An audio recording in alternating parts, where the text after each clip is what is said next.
Namaste and good morning. In the past, I have posted several YouTube videos which I have deleted them today. I have attempted to start writing a book or a set of books on what I know based on my extensive studies, reflection, and experiencing the practices.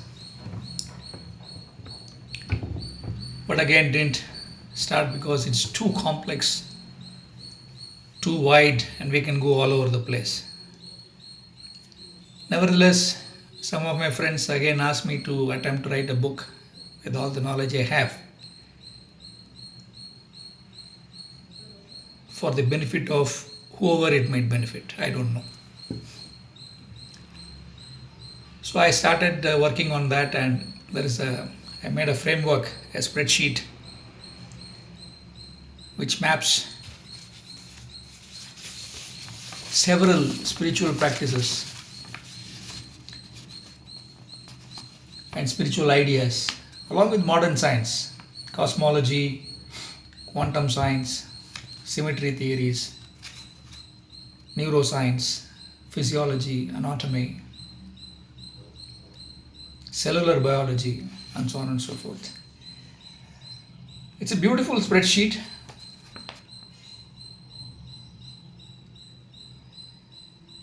But then again, it remains complex. It's not so easy to write a book on this. There are several vidyas available in the Hindu stream, several methods, several philosophies. So I've looked at several of them, some of them, not all. For example, I have done some work on Vedanta, a lot of work on some Vedic concepts. I'm still not able to connect Agnihotram with science. On the yogic practices, I have looked at Ashtanga Yoga, Nada Bindu Kala, some amount of insight into Shakta Marga and Shiva Marga, also in terms of Sri Vaishnavism. So that itself is a lot of thing to cover. So to start writing a book in a very cogent and easy way for people to understand is a challenge by itself. So I decided that instead of starting to write again, I would again publish YouTube videos. And if the YouTube videos become simple, and if I'm able to connect with the audience, then they can be converted into chapters of books.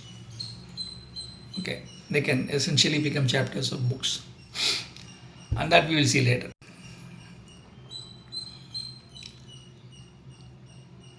So, where do we start? Do we start with Vedanta? Do we start with Vedas? Do we start with Agamas? Do we start with Yantra, Mantra, Tantra? Do we start with Ashtanga Yoga, Nada Yoga, Nada Bindu Kala, Sri Vidya, Dashamasa Vidyas? Where do we start? Our science. So I said the easiest way to start is to understand Ashtanga Yoga.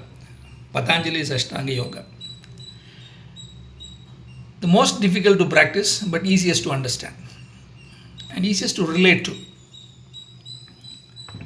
The reason I chose YouTube is that the way I express, I want to create a visual picture. I want to leave a visual picture within you, which means that I transfer my understanding to you as a visual picture more than anything else, more than text, because language will fail.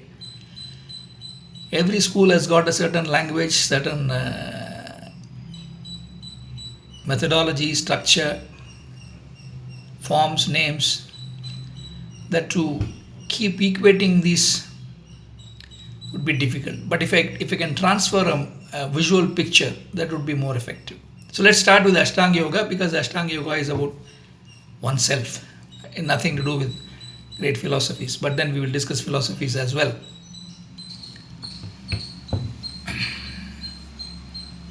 Ashtanga Yoga was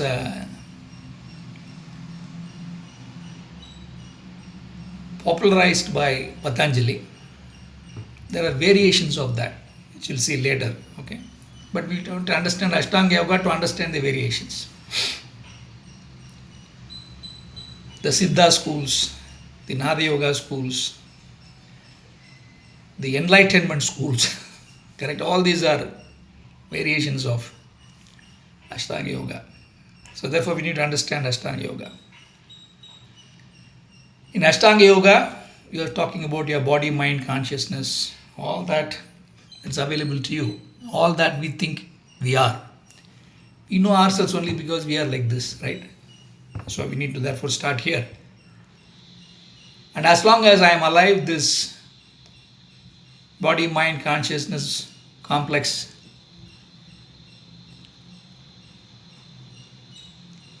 is with me. I am alive because it is with me. If I am not alive, it's not with me. Let's not get into the Vedanta of that, but let's basically understand that I am here because I know I exist in this form. I sense my existence in this form. I feel my existence in this form. I exist. So better to start with I. Let's not start with philosophy, or let's not start with world. Let's not start with God. Those are all things that will come to later, God willing. Yeah. Let's start with ourselves. I. So Ashtanga Yoga, for many of you, would say that we start with 8 parts for yoga. Yoga means reaching the highest potential of a human being. You can call it reaching the Paramapadam, Atma, meeting Paramatma, knowing the Para, experiencing the highest source of existence, experiencing and knowing the absolute truth, whatever you call that, that is yoga. So we are starting with a goal or an absolute destination which is very, very high. But then we are here. We have to say, how do I do from here to there? So there's a journey. Some people call it spiritual journey, call it whichever name, but there is a journey. That means there is a transformatory process by which you move. There are several elements to that, we'll discuss it. But to basically understand what it means to me is Patanjali classified into 8 parts. These 8 parts are very significant to understand. You can master one path, but you have to master all the 8 parts in a certain way to be able to accomplish that yoga, that attachment, or that reaching the goal. And we'll fill in all those philosophy, science, etc. into this structure. So in these 8 yoga,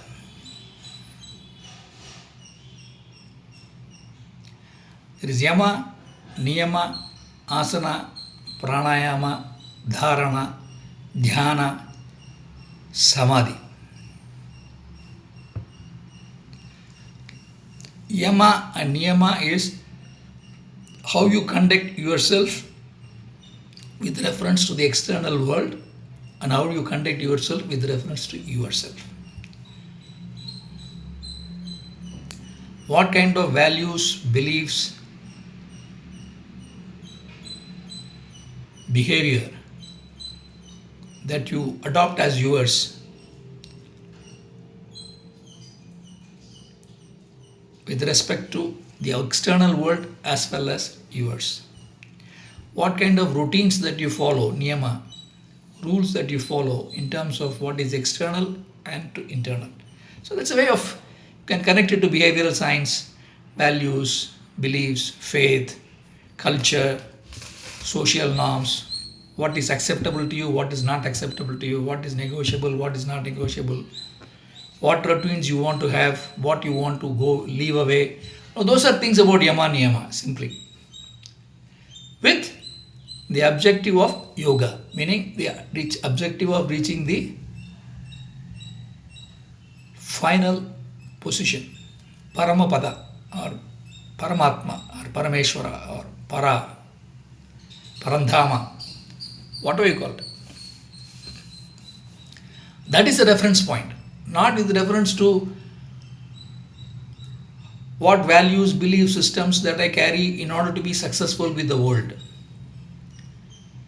or to deal effectively with the world or to earn name, fame, money, relationships, happiness from the world, but from within yourself.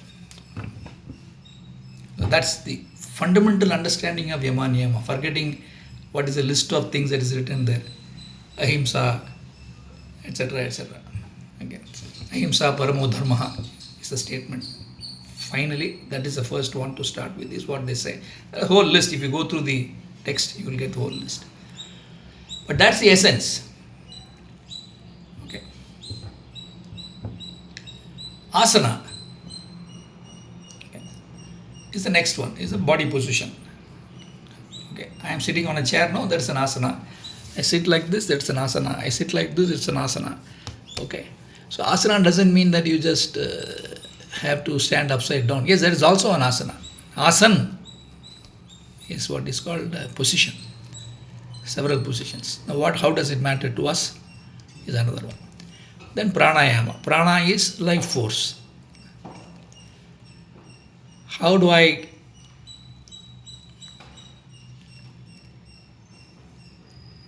have the life force in me to be able to live? That's all, to start with. Then dharana, those are higher steps. So we'll leave yama niyama for the time being, because you need to understand first asana and pranayama. That is easy to understand. Then yama and niyama. Yama niyama is easy to understand, difficult to follow. Asana pranayama to some extent you can do. Dharana is different. That's a separate. So we look at the middle two layers. Asana and pranayama are to be seen together, because they are to do with your life. Your life, actually. So let's start with food. Okay. If asana and pranayama are perfected, if asana and pranayama are perfected to the T, to the dot, then you should be able to live without food and beverages for days together. That is the highest level of perfection that you have.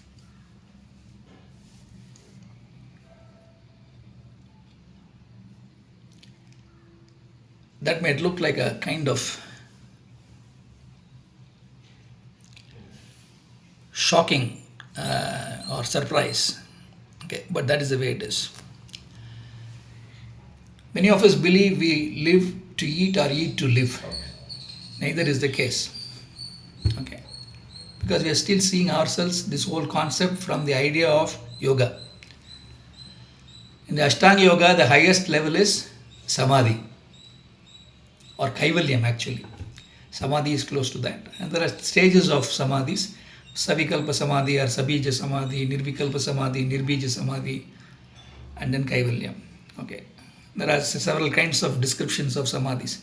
What does Samadhi mean? Samadhi basically Sama-adhi, adha. Sama means balance.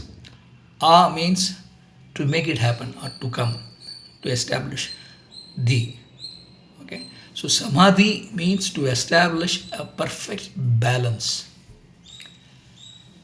So if you are able to create a perfect quantum biological balance in your body, I repeat, if you are able to create a quantum biological balance in your body, you are ready for Samadhi. So quantum science we'll discuss later. Balance we'll discuss here. Balance means Sama. Both sides balanced. That goes from very gross level to subtler and subtler and subtler levels. We'll start from body and go into cells and intercellular gaps and all that stuff. But you're creating balance all the time. But all we need to know is that if some yogi has perfected samadhi, from that yogic perfection of samadhi state or kaivalyam state, if he is there, then he should be able to live without food and water at the basic level, at the gross level. Okay. How does that happen is the question. Okay. And then there are various dharana, dhyana, are all levels of creating samadhi. Okay. Parallelly, if you look at Vedanta, it talks about Annamaya Kosha, Pranamaya Kosha, Manonmaya Kosha, Vijnanamaya Kosha, and Anandamaya Kosha. Vedanta takes that route. But you can match, at least at the lower level, between Annamaya Kosha and Asana, and Pranamaya Kosha and Prana. You can create a match. Even Manomaya Kosha and Manomaya Kosha, Vijnanamaya Kosha, you can do. Ananda also we can do, but that's a little different concept. But let's start with the basic food, Annamaya Kosha, and basic life, which is Pranamaya Kosha, before we even get into Manomaya Kosha and all that stuff. Okay. That is episode 1 for today, or right now. I'll put more episodes as we go along. Some of them today itself. We will start with Pranamaya Kosha. We'll start with Annamaya Kosha and Pranamaya Kosha. And how does it create yogic perfection? And what does yogic perfection mean here? Okay, that's the next episode. Thank you.